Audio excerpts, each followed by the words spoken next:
This is the Television Enthusiast Podcast, The Weekly Set, Episode 1, recorded January 29, 2015.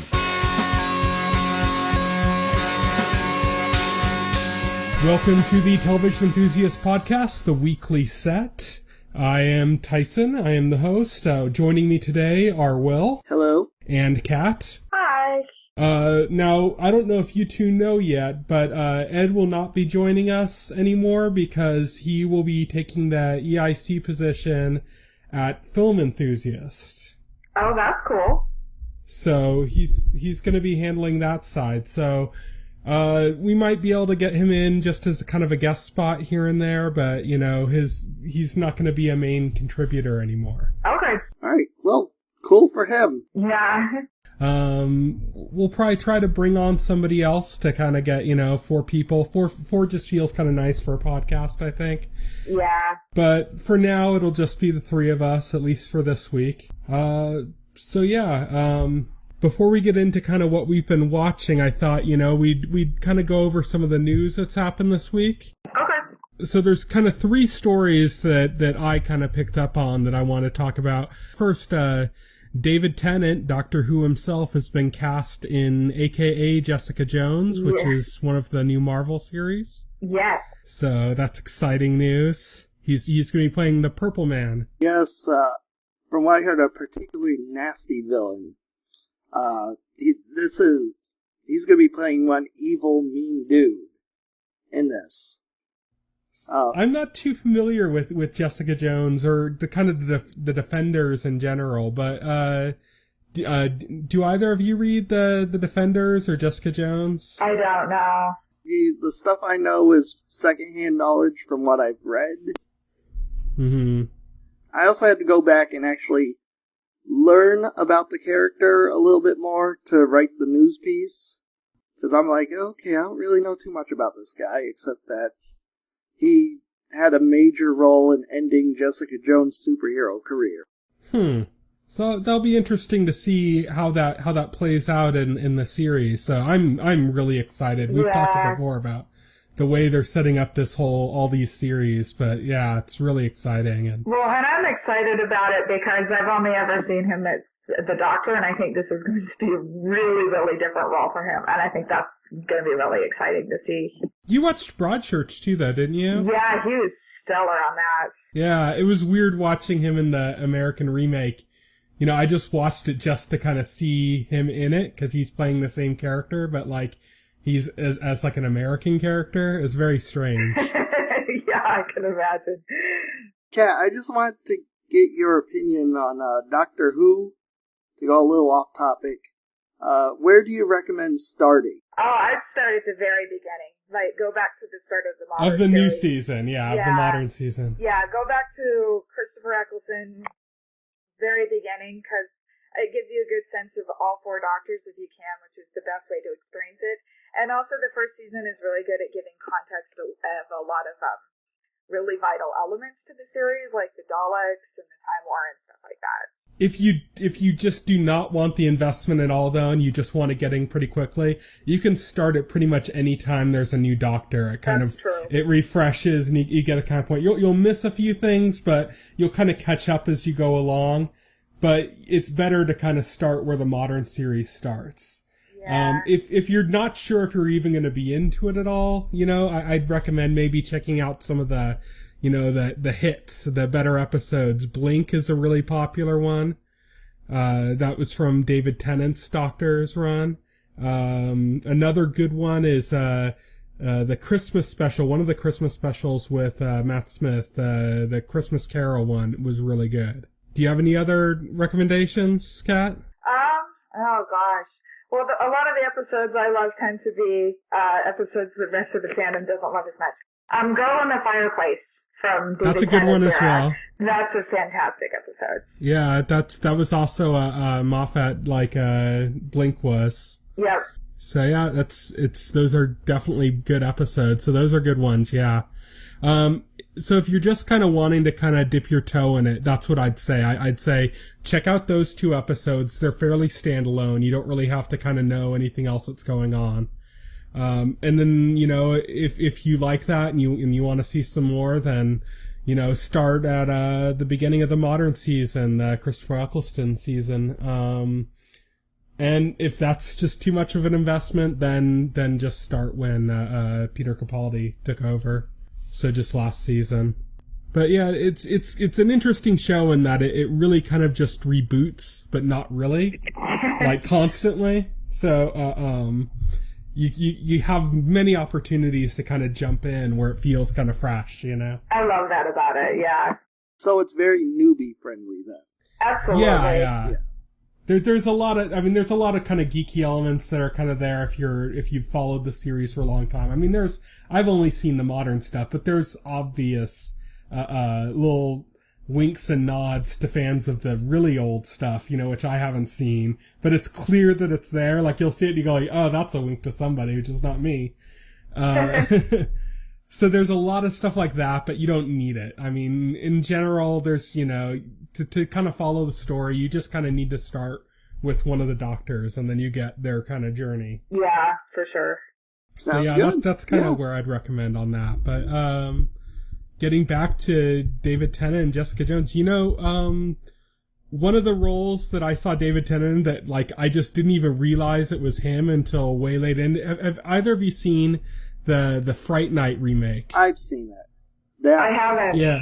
Doesn't he play a vampire in it, right? No, he's like a magician. Oh, that's he's right. like a Chris Angel style, like, magician. Yeah. Yeah, I didn't even know it was him until, like, he took his wig off at one point. I was like, what? Yeah, he just plays this total jerk off. Yeah. And he gets he's just a lot of fun in that movie. I would recommend watching that if you haven't. He's the reason to watch it, more than anything else. It's one of the better Hollywood remakes, I think. Well, rather famously, David Tennant auditioned for the title role of Hannibal, and Brian Fuller said he liked him so much that he wanted to write like a serial killer role for the series specifically for David Tennant to play. So, I mean, apparently David Tennant's really good at playing a sociopath. So I wouldn't have necessarily guessed. Well, he kind of played the role in, what was it, Harry Potter. Yeah, He was in right. the third, or no, it's the fourth Harry Potter movie. Yeah. And he was kind of he was a character like that. He was one of the Death Eaters. So he's kind of played that before, but Harry Potter is of course like super heightened, so you don't really get a lot of, nuance to the character, like you would in like Hannibal or something. Yeah, I think it'll be fun to see him on Jessica Jones because I think a lot of people still most strongly associate him with the Doctor because he was so evocative in that role that I think having him play a villain is, especially like a really evil villain, I think is going to be a really interesting turn for him. So I'm looking forward to seeing that. I'm definitely excited about that. I've been excited about pretty much all of the casting choices that have been happening with the Netflix Marvel series. Oh, great. Vincent D'Onofrio as Kingpin. Phew. The interesting thing about the Purple Man casting is that, from what I heard, his relationship to Jessica Jones in the comic, it's really dark material. It's way darker than anything Marvel in the movie universe has ever gone into. So it's going to be interesting to see if they touch upon that, or if they go in that direction, or they just try to avoid it. I don't see Marvel going very dark. Like, this is actually one of my beefs with the MCU is I feel like maybe it's, as a result of it being owned by Disney, there's a tendency to shy away from darker elements. It's actually something I've kind of preferred about, like, the DC and the Fox stuff is I think they have a greater gravitas to them that Marvel shies away from. So I'd be surprised if they went in that direction. I don't know, because the direction they seem to be taking with Daredevil seems to be one of the darker storylines as well. So the Netflix series might be going in a darker direction. That would be a welcome change from the films, in my opinion. It would. I would think, yeah, you're right, because Stephen S. D. Knight is running Daredevil. Yeah, and he's definitely for darker subject matter. The last series he did was Spartacus, and we know that was not afraid to be extreme in any way. Yeah, even aside from the violence, it was just very dark. It was about slavery and about abuse, and yeah, it really got into it. So it was a great show. We've talked about that before. It's one of those shows that just is just better than it had any right being. Oh, definitely. So I mean, that choice right there just suggests that maybe they are willing to go in a much darker direction with these Netflix series. I sure hope so. I think in general, too, it's that these are less like superheroes, you know what I mean? Like they're not traditional. Yeah, I think the term they've used to describe them is street level. Okay. Instead of whereas like, Iron Man and Hulk, they're like playing on the world stage, where it's like Daredevil and Jessica Jones and Luke Cage, they're all kind of playing in, one area of New York. They're fighting kind of like street crime, whereas the other ones are fighting, giant robot artificial intelligence and alien invasions, It's kind of got a different vibe. Like lower stakes, like more smaller, more intimate stuff. I think that sounds interesting. I expect you're going to find, like, these series, that they're going to be more grounded than the other Marvel stuff. There's not going to be, like, anything, like, like, too out there, I mean, you're going to get superpowers and stuff, but it's going to be a lot more grounded than what you're going to see in the Avengers or any of the other Marvel movies. Yeah, I can imagine so. Jessica Jones is an interesting character, apparently. I haven't read the comics, but I know just from when the announcement was first made about the whole Netflix deal, there was a lot of information coming out about Jessica Jones because, I'm not alone in not knowing much about her. She has a lot of interactions with just tons of different characters from the MCU, and she's, she's dated different characters, and she's been kind of interconnected and things, and she's been like a bystander at certain events, and that's kind of like her thing with her character, I guess, is that she's like real loosely kind of mixed throughout these things. So it'll be kind of interesting to see how they handle that. I mean, it seems like they're going with a darker approach. So I can't imagine them doing like, major crossover. Like, it'll be in the same universe, but I can't see them doing like major crossover with the MCU. Not even to the level of like what Agents of S.H.I.E.L.D. has done by having like Nick Fury on and stuff. I can't even imagine that, but... No, me neither. I'd be okay if they minimize the crossover stuff. I think sometimes that gets overused, and I think maybe the fans want it a little bit more than it's needed. But they could cross over with the smaller stuff, Yeah. With like the street level stuff, and that would be interesting, because I know, they had to cast Luke Cage for Jessica Jones, even though I think Luke Cage is going to be like the 4th series, but they already cast him for the 2nd series because he's going to be so important in Jessica Jones. Oh. So they're going to cross over before they even reach the Defenders thing, which is really interesting. It's going to make it feel like it's one really long series that just kind of skips from character to character every 10 episodes. That's actually pretty cool. That was very comic booky to me. Yeah. Oh yeah, definitely. I think Jessica Jones is interesting. She used to be a superhero named Jewel, until the Purple Man messed her up so bad that she gave up being a superhero altogether, and then she became a private detective. And that's her story. That's where she is when the series starts, I believe. Oh, actually, I kind of like that as a premise. That's a very different take. That is. That's going to give it a similar vibe to Powers. Have you guys heard much about that? So Powers is going to be the first of the PSN original series. It was originally going to be developed at FX, and it's an independent comic, and it starts off kind of, it's about this X-Power, as they called him, or like their superheroes are called Powers, and he's a former Power, and he's teamed up with this, this female cop, and they're going around, they're handling cases related to superpowered characters, but there's this whole aspect of like how he used to be a superhero, but now he's like a police officer, handling cases related to superheroes. So it's kind of got a similar vibe, it seems, to Jessica Jones and that. And that's coming out, I think, in March. All right. Well, interesting, though, that, yeah, they are similar. Both concepts were actually created by the same writer, Brian Michael Bendis, who came up with Powers. Okay. And then he came up with the concept for Jessica Jones. Huh. Yeah. So I didn't know that. So have you read Powers? I read a little bit of it.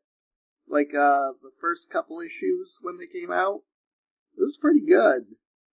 I don't know too much about what happens after that, though.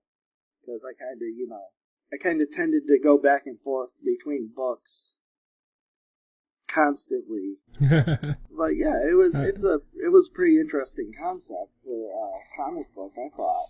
I heard they went in. I heard that the main character in that is like ancient, like he's been around for like ever, and his character was basically immortal before he had his like superpowers taken from him, and he'd been around for like centuries. Yeah. That sounds like it'd be really interesting to go into, you know? Yeah. Flashbacks are making a huge comeback this year. There's a lot of shows that have been talking about employing flashbacks. Even Game of Thrones is going to have flashbacks in this next season. Well, they probably have to do that to spell the fact that they're running out of books. Yeah. That's true. Exactly. But we're starting to hear a lot about, like, you know, shows that didn't have flashbacks are now talking about how they're putting flashbacks in it, and other shows are talking about the kind of using flashbacks, and it seemed like almost after Lost, like, nobody wanted to touch flashbacks for a while. It was like, it was too associated with Lost. And people were like, oh, you know, we don't want to be seen as like a Lost ripoff because we have flashbacks. Which is And funny now it to just me seems to be because kind of seeping back in. There's so many Lost wannabes, like Flash Forward, and Flash Revolution, Forward, and that's what I was... Nova, and they were all super, super non-linear, and a lot of them would employ, like, out of sync with storytelling, a lot of flashbacks and stuff. It's just none of them were able to quite figure out how to do it in a way that was as interesting and effective as Lost. Yeah, that's the one I was going to bring up. Like, immediately after Lost ended, Flash Forward came out, and its whole gimmick was, instead of flashbacks, you saw flash forwards into the future, because that's what was going to the whole story centered around what was going to happen in the future. And so that was a constant thing with that show, and it was very, very Lost. I mean... But those shows didn't do well. Like, Flash Forward lasted one season and dropped... And I think, like, what I'm saying is, like, after that. Those kind of shows started failing. Oh, right. You know, flashbacks were kind of ditched for a while. Trying to be Lost for a while. Yeah. I feel like the only show that succeeded was Once Upon a Time. But that show just kind of inevitably devolved into, let's bring in more Lost actors to play more Disney characters. Once Upon a Time, yeah, that show is very much inspired by Lost. I mean, that show does like half the cast, isn't it? Flashbacks as well. Well, and those showrunners used to be writers on Lost. I think that's why. Yep. Yeah, and a lot of the cast are from Lost, I know, and there's also, what was there when the two shows that kind of took all the cast from Lost. It was Once Upon a Time and Hawaii Five-0. And you know with Hawaii Five-0 it was just because they wanted to stay in Hawaii. Yeah. They'd been filming in Hawaii and they wanted to stay there, so they found another show in Hawaii, you know? But with Once Upon a Time, you know, there was that showrunner connection, which, you know, you see it with other things too. There's been a few shows where you'll see just a lot of people kind of carry over. I noticed that I was watching I'll get to it later. I won't go into full detail right now, but I was watching 12 Monkeys, and the writers or the showrunners for that show originally used to be writers on Nikita. And so you'll see a lot of, like, you know, of the cast from Nikita are in 12 Monkeys. Yeah, that explains why because the main character was on Nikita. I remember him. Yeah. Although it doesn't explain why Arrow and The Flash recently have started, like, getting a lot of Spartacus actors. Yeah. I think that's more happy coincidence. Yeah. They're just fans of the show. Yeah. It was probably because they cast Slade fairly early. when he was showing up in the flashbacks in the first season. Oh, yeah, right. Yeah. And then probably it was all probably connected through him after that. And then he went back to Spartacus and said, "Hey, Arrow's hiring." Yeah, and then everyone said, "Oh, okay, yeah, sure." It tripped me out when I found out that he was the orc villain in the Hobbit movies. I just had no idea. Yeah, that's so weird to me. I had no idea either. That tripped me out. That's awesome. I love that guy. He is like such a good actor. Well, actually, speaking of Arrow, I know that there are people who have issues with the flashbacks, but I think actually Arrow is the best use of flashbacks I've seen since Lost. Like, I think Arrow is the only show that's figured out how to use flashbacks in effective and really thematic ways. Right. Where it's like built in as a structure, yeah. Yeah, and it enhances each episode because they're usually paralleling themes taking place in the flashback storyline as well as the present day storyline, which I've always really enjoyed. In the flashbacks, they got to use the flashbacks to build up Slade and Oliver's relationship throughout the entire first season. Yes. So when he became the big bad in season 2, it wasn't just like out of nowhere. He didn't just show up. It was like you got to see that build up, so it got you more invested in that whole story. Yeah, to me that's a big part of what made second season so brilliant was that we got to see the two simultaneous storylines of Slade Wilson evolving into Deathstroke both in the past and present. That was utterly amazing. That was amazing. Yeah, that was brilliant, I thought. So, in other news, I have two other news stories I wanted to cover. One is also comic book related. Fox is actively developing an X-Men TV series. Yay! Yeah, that caught so they me don't by actually surprise. have the rights to this. But I'm glad they will, because I've read articles about how Marvel is unwilling to do much in the way of developing X-Men anywhere with any of the rights that they do own, because they're not getting any of the profits from the cinematic films. And so X-Men's kind of being left off the table. So I'm really hoping, I don't even care if they throw in B characters.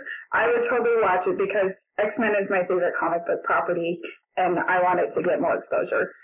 Oh yeah, definitely. That was the one I read in my, formative comic book years. Was X-Men was my big, series that I read, or any of the kind of mutant related ones, X Factor and X Force and all of those. But yeah, it's interesting because Marvel doesn't own the right, or not Marvel, Fox doesn't own the rights to use it as a TV property. Yeah. So they're negotiating pretty hard with Marvel with it. So what's going to be interesting is if they can pull this off, is there going to be some trade back as far as the X-Men cinematic properties, Because right now there's talk about there's being heavy negotiations between Sony and Marvel related to Spider-Man. So it's really interesting because this is a good leverage point that Marvel could be, Marvel could be making a move with. I really hope not. I love the MCU, but I really don't want them to reclaim the X-Men cinematic franchise. I want Fox to keep it. I don't want... Go on.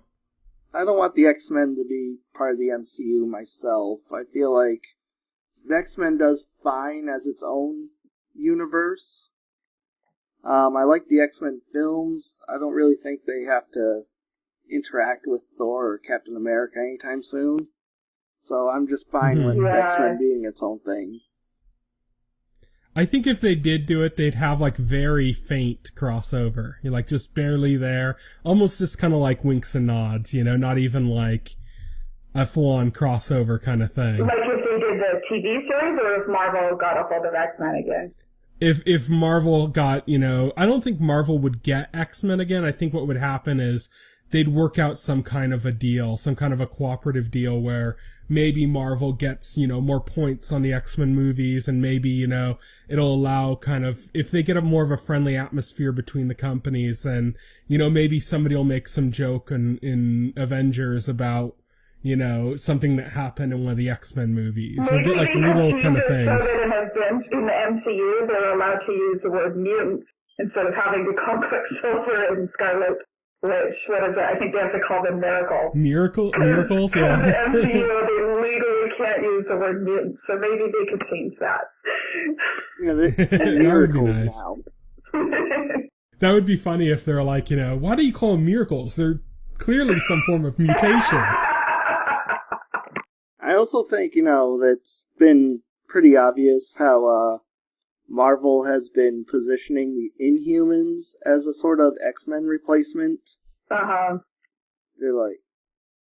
And they're using Agents of S.H.I.E.L.D. to launch that, which is really interesting, because I didn't kind of expect that, but they're really using, there's an Inhumans movie that's coming out, I think in 2017. Yep. But there are Inhuman characters already in Agents of S.H.I.E.L.D. now. Yeah. And they're already starting to introduce some of those concepts, so it's really interesting the way they're tackling that. Yeah. Yeah. And that's yet another reason why I think it's best that the X-Men franchise stay away from Marvel. Marvel is now compensating for not having the X-Men franchise, and I think the X-Men franchise works better as its own thing. Right. What do you think on the other side, though, with like Spider-Man? I don't want to see Spider-Man go back to Marvel just because I want Marvel to have lots of competition. Also, I think Amazing Spider-Man wasn't my favorite movie ever, but I do feel rather bad for Andrew Garfield that he's kind of just getting the shaft now just because the movie didn't make $1 billion. Yeah, I heard that already Sony's looking to ditch him for somebody else. That's really not fair to him.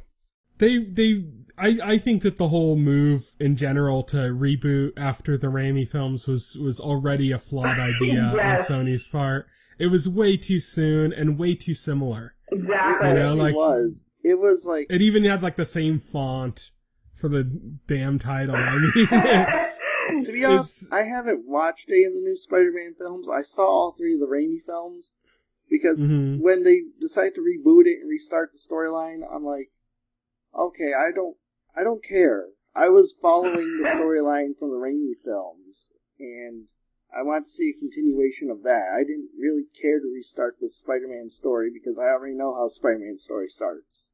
Yeah. They would have to do something drastically different to make it worthwhile. Right. And they didn't. They kind of retread the same area, so it was a big kind of... I remember I was doing an Operation Rainfall at the time, and I did an interview on a gaming podcast, and they had me stay later into the podcast, and that's basically what I was saying. It was right around the time I think the first Amazing Spider-Man movie was coming out, and I was just saying, what's the point, like, yeah, it's just the same thing over again. Like, if they had decided to start over with a new actor as Spider-Man and director and everything, but maybe like skip forward a few years, go to a different era, and it's like, we don't need to see the origin story again. That's been, especially because origin stories have been done to death. I think they could have done something new with it, but Hey, flashbacks. Yeah. There you go.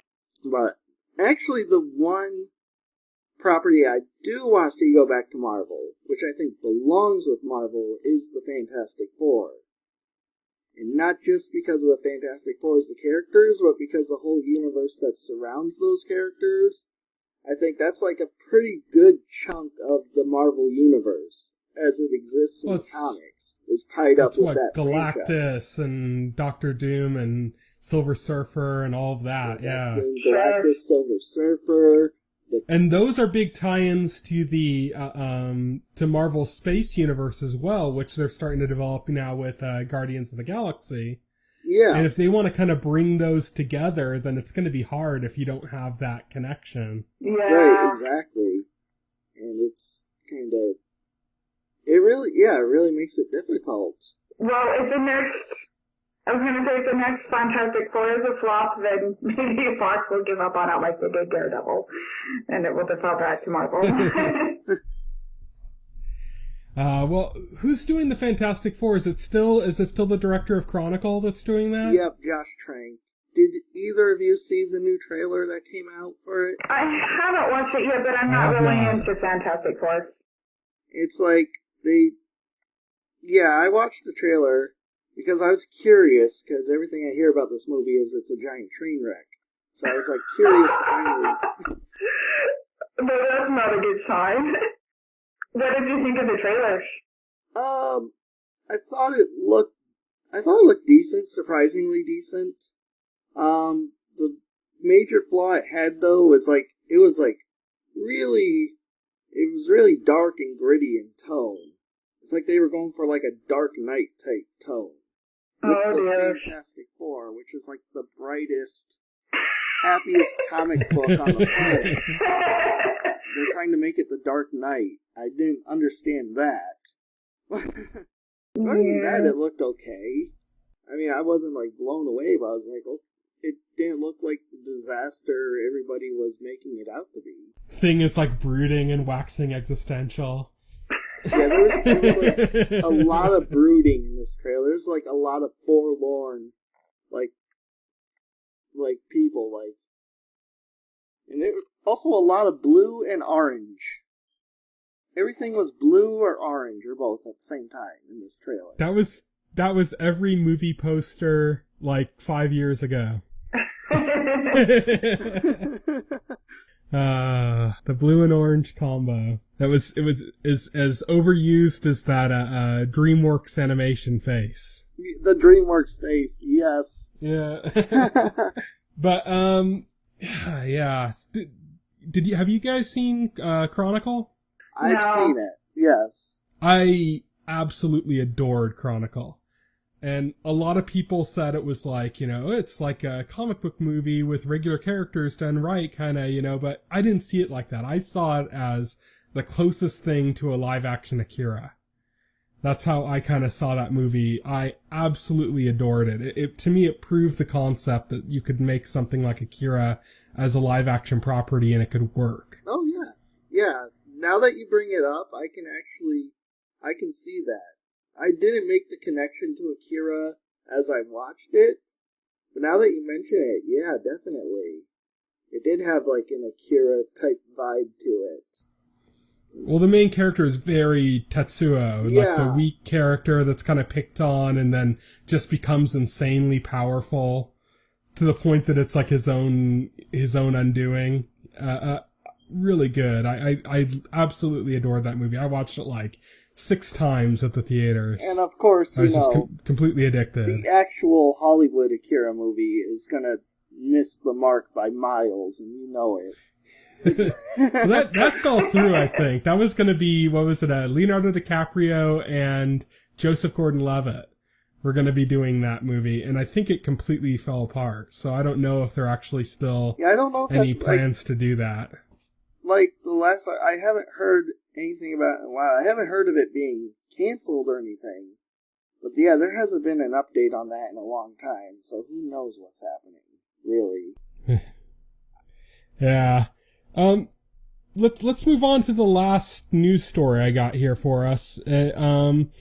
So, have either of you watched Wet Hot American Summer? I haven't, no. See, okay, so this is going to be a weird discussion because none of us have seen this movie. Okay. This is a cult favorite. It's really popular, and they're bringing it as a Netflix series. So it's just another example of how this kind of our current digital age is changing the way that TV is made and put together. Is that this is a direct continuation of the movie with the same actors, and these actors are like they got the huge actors now. Original cast from the film to return for this, which. Oh yeah, and these actors are huge now. Wow. Yeah, these are actors that were fairly small time, and now they've gotten just massive. Then they just brought on a few more people who are also like massive actors. Oh yeah, so they brought on John Hamm and Chris Pine, who was Captain Kirk in the new Star Trek movies. And the original cast, I mean, it's not huge like A-list actors so much. Oh, some of them are, I guess. It's more that they're just very busy actors, that are either in TV or film quite often. Right. Amy Poehler, Ken Marino, who else? It's almost everybody that was in The State, I think, if either of you ever watched The State. The State was a stand-up comedy, or not stand-up, it was a sketch comedy show, kind of like Saturday Night Live or In Living Color. It was on in the 90s, and it had, Ken Marino and God, I can't think of their names for some reason, but the little guy on Brooklyn Nine-Nine was in it, and it's gonna be one of the few sketch comedy shows I haven't seen. Oh, it's hilarious. Such a good show. But yeah, I'll have to check that out then. Is this Netflix adaptation going to be for a limited run? I think it's not planned as like a single run off or anything like that. It's going to be probably a 10-episode series, I'm guessing. You wrote the news piece. Did it say anything specific about it? I don't remember it saying anything outside of it being like at least 10 episodes. Because I don't know if it's like a one season one-off like Arrested Development was, or if there was like no information on that. Just that it's happening, and here it is. Well, maybe that's still being worked out.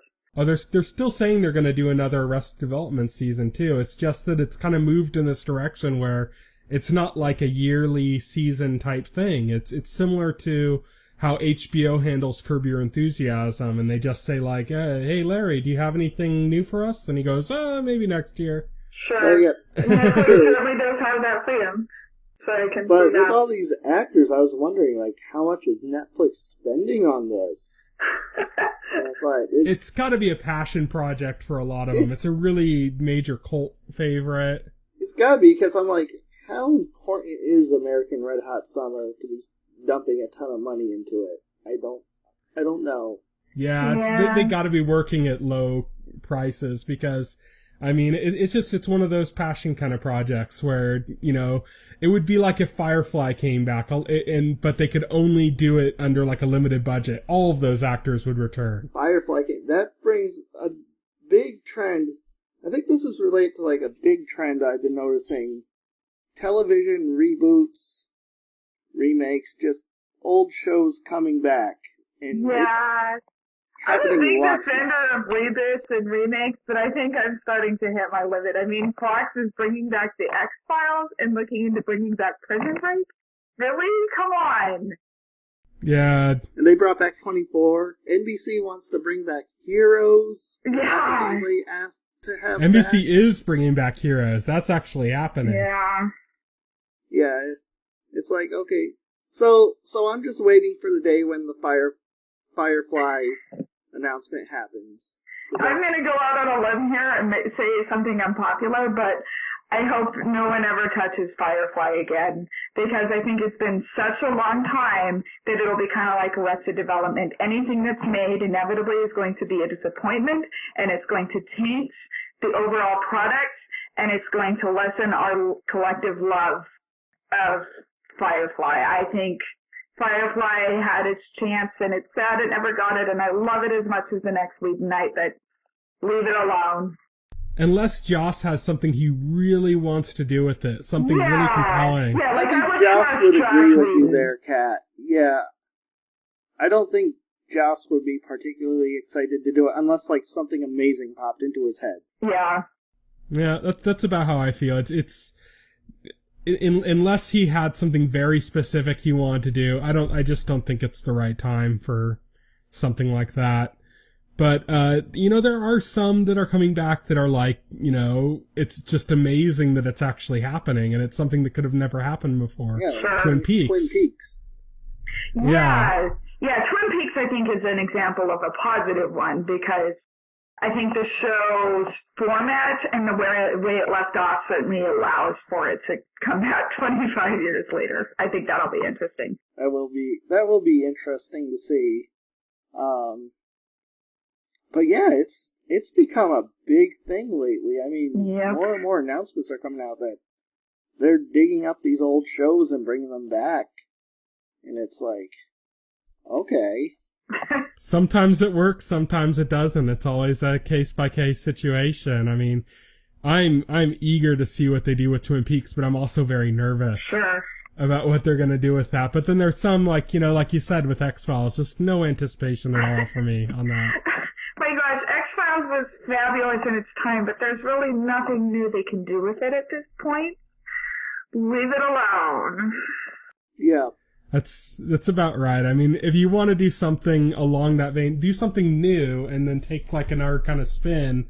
You can kind of retread on a little bit of that stuff without actually going back to the name, and going back to the material. Exactly. I mean, I think some of the better one-off Supernatural episodes were very X-Files-esque, Yep. I know exactly what you mean. We need a show like that. I don't think we need that. Yes, yes. But yeah, let's go on to kind of what we've been watching this week. We'll do it kind of briefly because Kat needs to take off. Actually, just in case you do need to take off, I was considering for next week, we might be able to go through some of the Amazon pilots. So both of you have Amazon Prime? Yeah. I need to resub, which I will do ASAP because I now have the money to resub. Right. Okay then. I don't know if it still is, but like last weekend it had dropped down to $72 again or something. Yeah, it dropped for the down subscription. to $72 when... I'm not sure if it's still at that. I'm sitting here like shaking my fist. I'm going, I'm broke. I can't do it. These sales never happen at the opportune time for me. I thought we could check out some of the Amazon pilots and talk about them next week. Okay.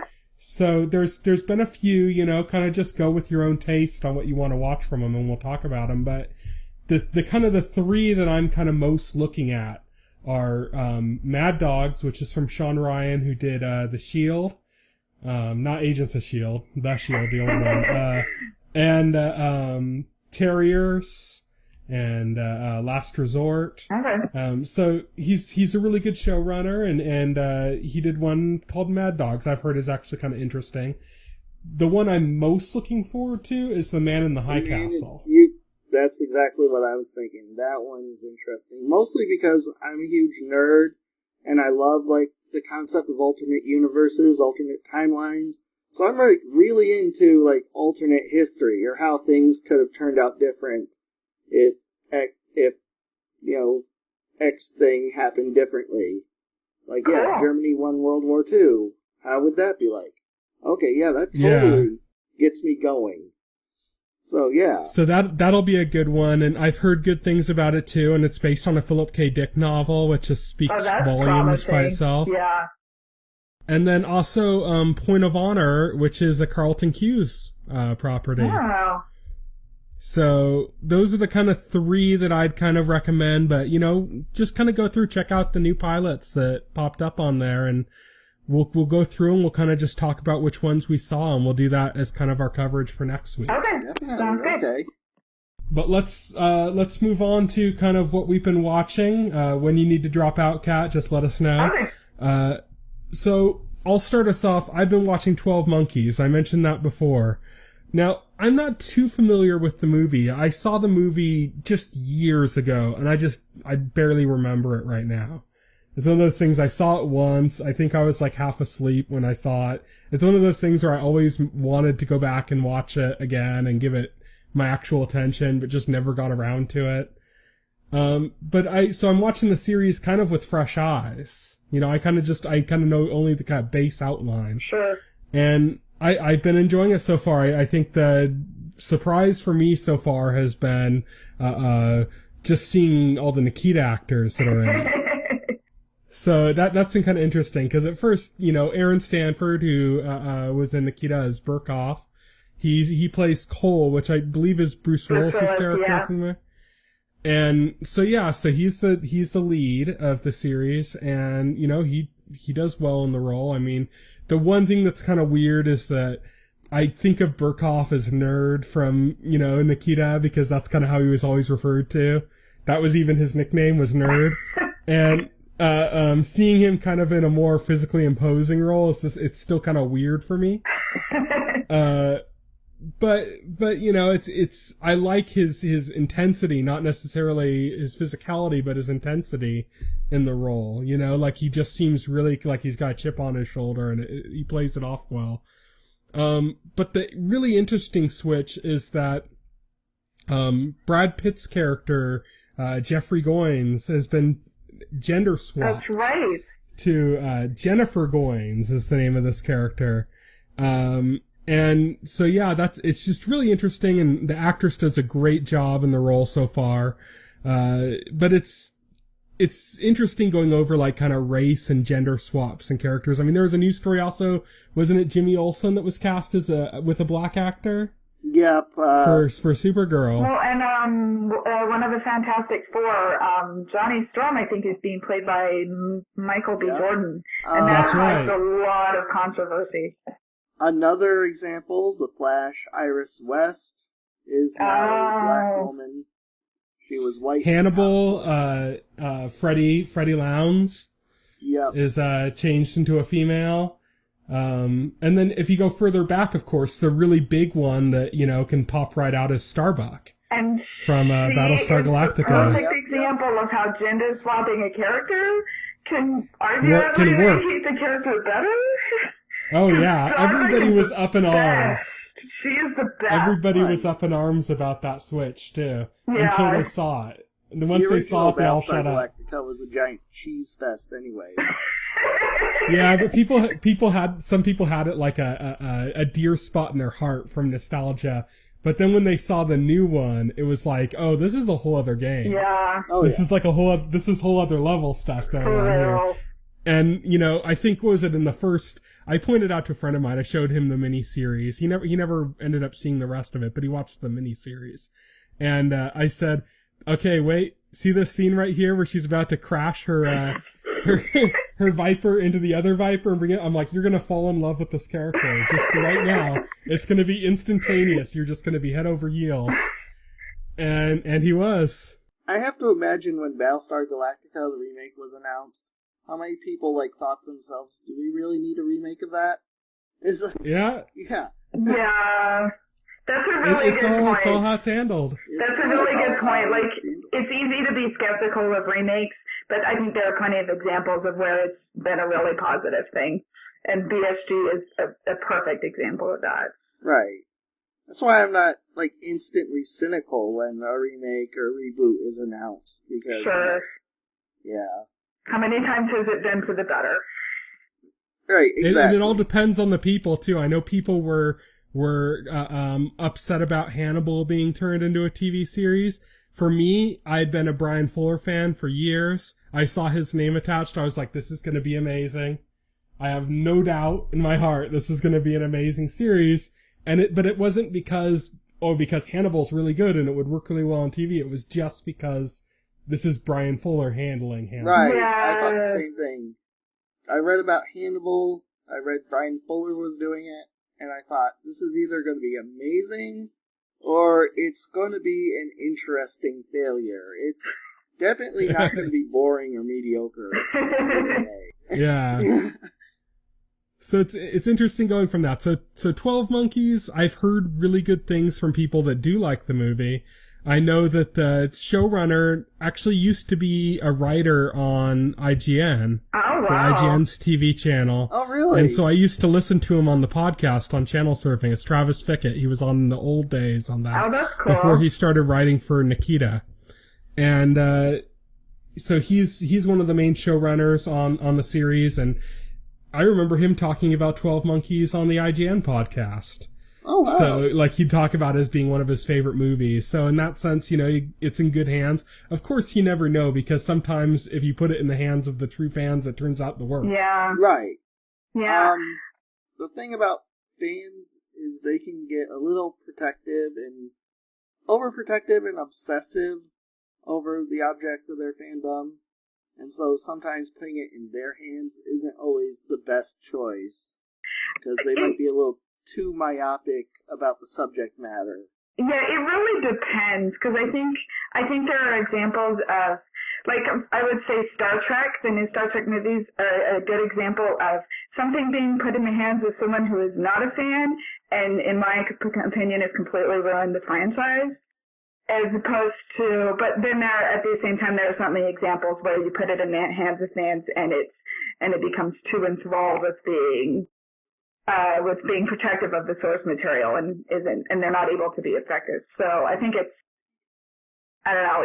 I think it really just depends. Right. There's going to be a good counterpoint to what you just said with Star Trek, because while J.J. Abrams was doing Star Trek, he was talking nonstop about Star Wars, because that was his real fandom, and now he's doing Star Wars. Yeah. So it's going to be interesting to see, because that really just stands out as like a prime example of if a fan should handle something or not. Because you have him as being not a fan of this one and being a fan of this other one. Based on what J.J. Abrams has made in the past 10 years, I am very skeptical that he is going to make an even decent Star Wars film. I think it will be watchable. I think it might be even entertaining and charming, but I think it will be hollow, and I think it will be completely devoid of any of the substance that informed the original trilogy. I have no faith in the man whatsoever. Will it be better than the prequels? The prequels. You know what? The prequels may have their flaws, but I would say they have more substance than most of what J.J. Abrams makes. Right. He makes flash with very little substance. Right. I agree with that. That's true, but I also have liked a lot of the stuff he's done. I thought Super 8 was really good. It really kind of brought me back to my childhood. Fringe was good, as a kid of the 80s, that really worked for me. Of course he was involved in both Lost and Fringe, and Person of Interest as well, which all really great shows. I mean, J.J. Abrams' day-to-day involvement in those shows wasn't very big. He got an executive producer credit on Lost. He left 6 months into the first season. He wasn't really that involved. But he also helped establish the backbone of it. He was intimately involved in that. Whereas, like with Fringe, I think he just kind of attached his name to it more than anything. Yeah. But Lost, he actually, it was him and Lindelof that really kind of created the kind of bones of that show. Yeah, absolutely. But I would still credit Lindelof and Hughes with being the ones that then actually turned the show into what made it so revolutionary. Yeah, I associate Lost more with Lindelof and Hughes than I do J.J. Abrams. Like, when I think about Lost, I don't even think of J.J. Abrams at this point. So. Yeah, me neither. It's definitely so, but apparently, with the original concept of Lost, it was going to be basically a drama about people surviving on an island. That was like the original idea that somebody had. Yeah. And then they asked JJ, they said, "Hey, do you want to do this?" And he said, "No." And they said, "Come on, you should do this. This would be interesting." He said, "Okay, if you let me do whatever I want." And all the kind of stuff like the mysterious number combination, all that kind of stuff has been attributed back to Abrams. But to me, as being heavily involved in that. Those are also arguably some of the most problematic elements of the series, because a ton of them, Lost, as much as I love a lot about what Lost accomplished, it's also the perfect example of a series with mysteries that go nowhere, and that's a frequent problem with J.J. Abrams' stories.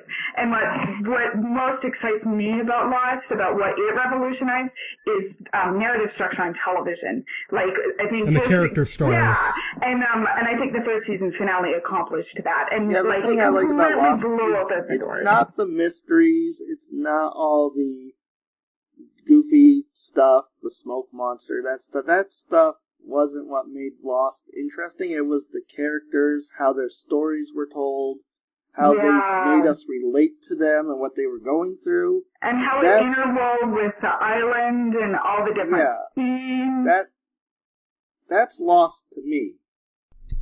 I definitely agree, but I think that the mystery kind of opened up a lot of possibilities for like how the story developed later on, and I think that, unlike Fringe being an example of something where Abrams wasn't really involved and just kind of attached his name, I think Person of Interest and Fringe really definitely fall into that category. Yeah, but I think he absolutely. was definitely heavily involved in kind of the framework of Lost. And I also heard, they did, go back and they would talk to him at the beginning of each season. And so I think he worked in his best capacity on something like Lost because he wasn't running it, but he was involved. Yeah, that's a good point. Like, J.J. Abrams, I feel like, is really good as a producer, but anytime he starts becoming involved in, like, actual creative stuff, like directing into or writing, the minutia. Exactly. Then I find his contributions far, far more problematic. I think he's a good idea man. Yeah. He just needs better people to execute those ideas than him. Yeah, exactly. Mm-hmm. So, let's move on. We go all over the place when we talk about stuff here. Yeah. But, Kat, you said that you'd been watching Parks and Recreation. You said you're one episode behind. Are you one episode or 1 week behind? So I haven't watched this week's, but I did get the chance to watch last week's, because I remember you said to me last week that it was a much better episode. And I was really relieved by what they did with the second half of that episode, because that is the kind of format breaking that the series really needs to be doing in its last season. I really enjoyed that. Oh yeah, I loved it. I loved the final scene when they finally opened up the door. Yeah. To Ron and Leslie. That was hilarious. But yeah, it's you know, like you were saying, it's that kind of thing that you can do in a final season where you can say, let's explore this relationship. These two people, by all means, should not be getting along. But through this whole series, they have. So let's challenge that, but then come back to why they do get along. So it kind of made the first 2 episodes a bit of a bummer. But, you know, when you come back to it, once you got to this point, it kind of made it all worth it for me. So I was really excited. I've also been enjoying all the kind of futuristic stuff they've been doing. Okay, the Game of Thrones joke they made, it took me 10 seconds to get it, and then I laughed really hard and had to rewind it. Yeah, so I don't know if you know, Will, but it takes place in, 2017? Yeah. So this last season of Parks and Rec takes place in 2017. So there's their phones all have holographs and stuff that come off of them. And, you know, there's they've been playing with that kind of stuff. It's fun. There's that's really cool.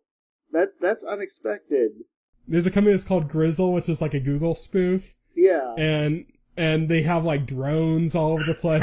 And, you know, it's really funny. They're really kind of going places with it, but it's fun to watch because all that stuff, but then they'll also make references. There was a reference in one of the more recent episodes, without spoiling anything, where they referenced, that was the week that, you know, Star Wars Episode 7 came out. And he was like, oh my god!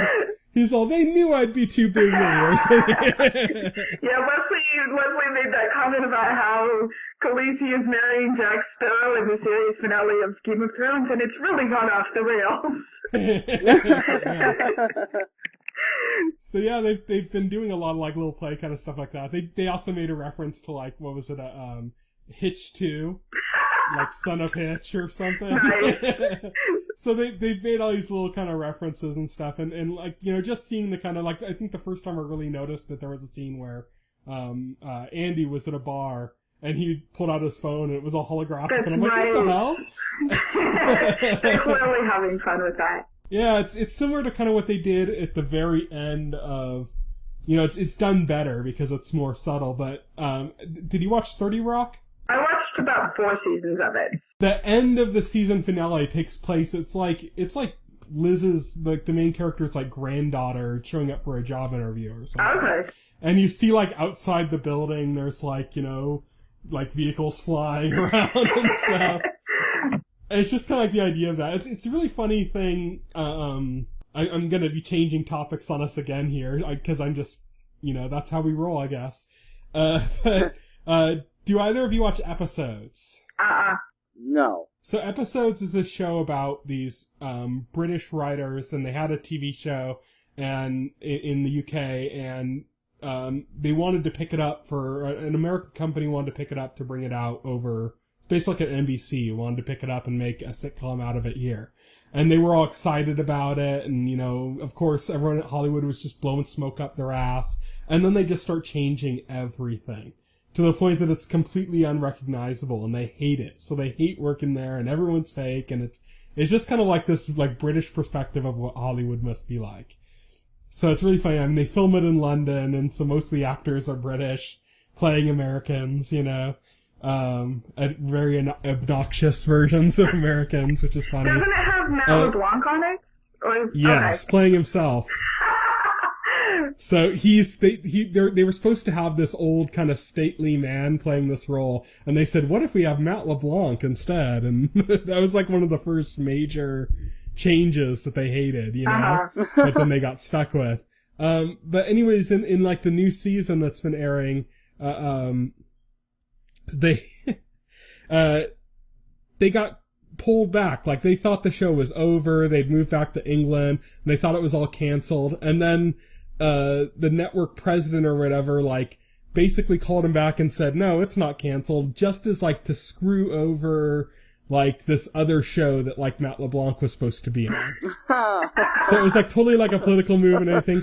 And, like, the whole time they were doing it, I kept thinking, like, God, they're in, like, the perfect position. I don't know why they're complaining so much. They were brought back just to spite another network. That means they could literally do anything. Right? I mean, I would love to be in that position. Yeah. Imagine you writing some really bad sitcom, and then you're like, you know what? They're only keeping us to fuck with another network. I'm just gonna put in, like, aliens and robots in this season, you know? Like, I'm just gonna do whatever comes to mind without any Time-traveling restraint. dinosaurs, let's do this. Exactly. Yeah. You know? Why not? That's what I would do if I was in that situation. I was kind of hoping they do that. They haven't yet. Maybe they will, but it's one of those things where it's you know, it's cool to see a show like Parks and Rec do that with its final season. Just really go for it and go, like, you know, it's not such a huge jump. It's only like 3 years, but Sure.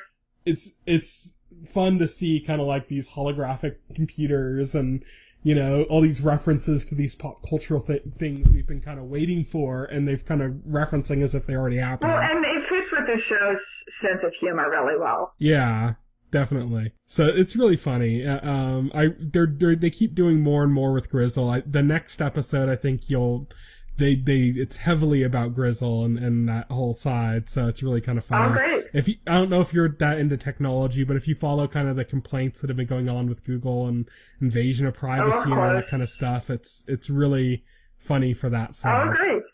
No, I look forward to it. So, Will, you said you were watching Kill la Kill? Yes. So, I've been trying to make it a point to watch more anime recently. I've been off the anime bandwagon for a long time. It happens. Yeah. With me, I notice it's when I start multitasking more, I watch less anime because I can't multitask when I watch it.